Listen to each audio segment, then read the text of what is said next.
The remaining Salyans stared to the sky as Vegeta could sense 5 pods coming into Nanik's atmosphere. He could tell who they were, but with his new confidence and Zenkai boost from his battles on Nanik thus far, he didn't fear death. No, he welcomed the Ginyus, and their pods landed nearby Frieza's ship. Frieza then ordered the Ginyu Force to go take care of the Saiyan menace, and Ginyu bowed and the squadron went forward. However, they weren't expecting to see the Saiyajins prepared for them. Well, Ginyu, it's nice to see you again, said Vegeta with a smug smile on his face. Vegeta. I notice you've got a gang of Nerinen, like myself. But you'll be no match for the mighty and powerful Ginyu Force. The squadron then did oppose, but Vegeta was not impressed. Stay back, you lot. This is personal. Vegeta then did something that shocked Captain Ginyu for the first time in his life. His many years of body changing, he had never seen a Saiyan achieve what Vegeta did. He blasted Gordo with one blast, not allowing him to even do a time skip. He then beat down Raccoon to an inch of his life. The giant didn't have a second to respond. He then got behind Berta, which for Ginyu was a first. He didn't think anyone could get past Berta's speed. He was supposed to be the fastest being in the universe after all. But no, Vegeta simply punched it in the face repeatedly like it was nothing, then blasted him away with a Gallic gun. Finally, it was just him and Jace. Captain, maybe we should retreat back to Lord Frieza. No, Jace, we can handle this ourselves. After all, you forget my special abilities. Jace then nodded. He understood what the captain meant by that. Berta, dead. Raccoon and Gordo dead. This wasn't something the captain couldn't handle. But Jace simply headed forward and tried to attack one of the other Saiyans to provoke Vegeta into attacking for a distraction. But it seemed that the other Saiyans could handle him as well. Raditz simply grabbed Jace by the head and started punching him blow after blow. Is this really what the Ginyu Force has to call for fighters? He said, snugly, finishing off Jace with a double Sunday. All my men, said Ginyu in shock. Dead. I'm the only one left. Very well. Come at me, Saiyans! Vegeta attacked Ginyu with speed he'd never seen before. Blow after blow, Vegeta was being merciless. He beat Ginyu down to an inch of his life, but this was something Ginyu expected. He simply threw up his scouter and punched himself in the stomach. Well. I will admit, Vegeta, you are mighty, but you will never be able to defeat me. No, said Vegeta, figuring out what Ginyu was talking about a minute too late. He simply cried out with an instant bright light. Change now! However, in that moment, it wasn't Vegeta who got body swapped. It was Raditz. You fool! What did you do that for? Said Vegeta. Paragus was explaining as well. You idiot! You could have let Vegeta get killed! Then we would have gotten our revenge! You fool, Paragus. He isn't like his father. Kakarot and Bargot understood what Raditz was talking about. He seemed less evil, less wanting to do what he wanted like the king would have, and he was less pompous about things, more serious and to the point. Raditz was down now, but that didn't mean that Ginyu was in control of his body. His high power level was impressive, no the least, but it was definitely nothing near Raditz's true potential. Kakarot and Bardock could definitely sense this, and Vegeta just carried on beating up Raditz's body.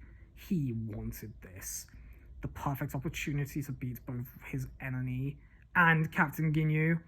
This was simply an opportunity the prince wouldn't take sitting down. Well, it seems I've got the perfect opportunity to kill both Raditz and Ginyu at the same time. but Kakarot and Bardock wouldn't allow him to do that. They simply got in the way every time Vegeta was trying to do a finishing blow. But again, the captain knew this. He simply cried out again, "Change now!" But in that moment, Kakarot threw his brother's body into the way, and he restored to his body. This then allowed Vegeta to blast Ginyu with a Galick gun, killing the captain. Cried Vegeta in an evil laugh. "I could kill you where you stand, Raditz. However, I need you to kill Frieza."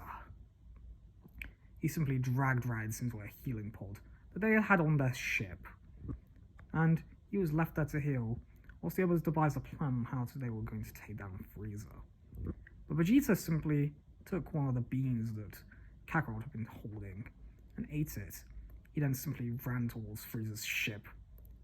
"Wait, what's he doing?" said Bardock, confused. "Does he have a death wish? Does he truly want to go after Frieza all on his own?" Nappa nodded. He knew his ruler. Vegeta wanted revenge on Frieza. And at that moment, he could tell that Vegeta didn't care about Raditz. He was so significant towards him after that last Zenkai boost that he could kill him whenever he wanted. But for now, it's Frieza's turn. Back at the ship, Frieza was confused. "What? Why aren't the Ginyus responding? Don't tell me they're all dead!" But who could have done it? At that moment, Vegeta dropped down in front of Frieza. "Greetings, Lord Frieza. It's time for you to die." "Vegeta, don't tell me you're the one who defeated my entire Ginyu force." "That's right, Frieza. I've killed every last one of your henchmen that's been on this planet, and I'm finally coming for the head. I'm coming for you." Frieza and Vegeta then began their battle. It seemed to begin with they were on even footing. However, Frieza informed the prince that this was only his first form. Vegeta then goaded him to transform, and then second form Frieza came out. But this was a battle that Vegeta seemed to still be able to handle, it seemed. He weaved and bobbed out of way of all of his attacks, telling that Vegeta still had the speed over Frieza. But the power, not so much. He could get a few attacks in, and these definitely did give Frieza a few problems from time to time. But other than that, the Emperor was not concerned about the prince. "Once more, Vegeta, you're still too weak. However, I will show you a form greater than death itself." He then powered up to his third form, and this was something Vegeta just couldn't keep up with. The speed and power was too much, but luckily for him, backup came in the form of Kakarot, Bardock, Broly, and Paragus. Paragus refused to help the prince. He wanted him dead, and if it meant it was the hands of Frieza, so be it. Broly, on the other hand, wanted to help out Vegeta, as well as Kakarot and Bardock. They would not let Vegeta die. They jumped in, and it seemed that they were able to keep Frieza's third form at bay for a while. "This is ridiculous! How are these monkeys keeping up? No, Natta. I shall show you a form greater than hell itself. My last form. My final form!" They were in shock as Frieza powered up. But Vegeta had an idea. He simply ordered Broly and Paragus to hit him with everything they had. Paragus was willing to do this, if it meant killing the prince. But he realized that that was what the prince actually wanted, in order to get a massive Zenkai boost. He was injured, and then they'd have been able to convince a young Namekian to heal him. As this was being done, Frieza's final form was out, ready to kill every last filthy monkey. He started with the Namekian that had healed Vegeta, and then he turned his sights on the Salyans. This battle was intense, but Vegeta was able to keep up quite a bit, with Frieza at about 2% power. My Vegeta, You've definitely gotten stronger. That's because, Frieza, I can finally see the peak of your power, while I'm only beginning to tap into mine. That's right. I, Prince Vegeta, have finally become the legend that you fear. Oh, not this fairy tale again! Cried Frieza in outrage. That's right. I have finally become a Super Saiyan. Frieza then used more power to keep up with Vegeta like it was nothing.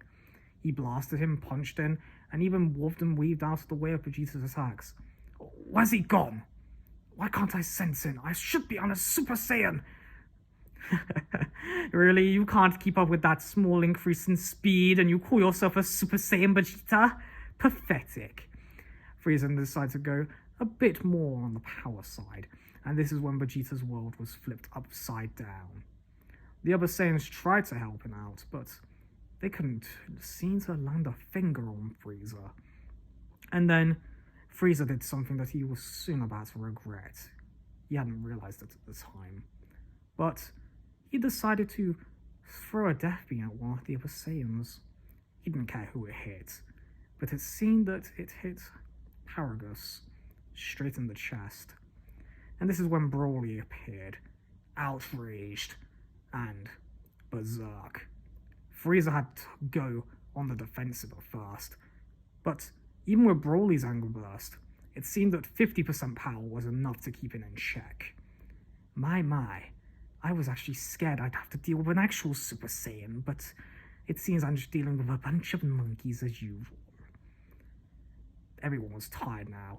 They'd been pushing themselves to the brink. Only Kakarot and Vegeta were able to keep up at this point, but even they were flies to Frieza. It seemed everything was a loss, and that was until Raditz landed on the scene. What are you doing here? Can't you see you're just gonna get killed like the rest of us?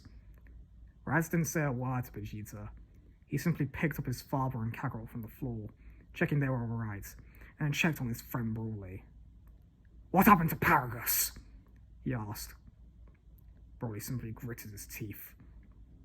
That bad, eh? Don't worry. Earth has Dragon Balls, remember? That calmed Broly down a bit. Oh, don't you worry about Earth, said Frieza, taunting them.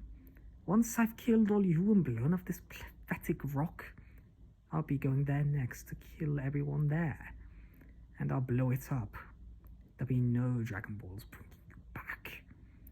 Raz then began to fight Frieza with everything he had, and it seemed like he was actually able to keep up with Final Form Frieza at 50% power, something that even Vegeta was confused about. No, could Raditz be? He said, not wanting to admit it. Could Raditz be a Super Saiyan, he thought? Maybe. Maybe not. Frieza then battled Raditz like it was nothing again. He had increased his speed, his power, but Raditz was able to keep up still to an extent, blasting him as much as he could. And then, Frieza did something again that he would soon find out was a bad mistake. In order to goad Raditz into fighting him more, he had blasted a death beam at both his father and brother, which caused both of them to be killed. No! No! He cried. No. Lightning then stormed around Raditz. What's wrong, monkey? Are you angry that I killed your little brother and your father, Bardock? Come now, Raditz, is it? Don't worry. Soon you'll all be back together in that place known as Hell. But this simply angered Raditz even more. He was consumed by anger and rage. Lightning controls him. Thunderclaps around him came onto planet Namek, and Vegeta was surprised at what was actually happening before his eyes. Raditz was angry. His hair then became to glow yellow, his eyes turning a metallic greenish blue, and he was now stronger than Frieza. What are you? What have you done? Cried Frieza. I may not be able to defeat Vegeta's rivalry with Kakarot. I may not be the true king of Salyans, as for the royal blood, but there's one thing you've taken away from me, Freezer, and that is my family. Now you shall pay, for I am Raditz, and I am now the thing that you truly fear. I am a Super Saiyan.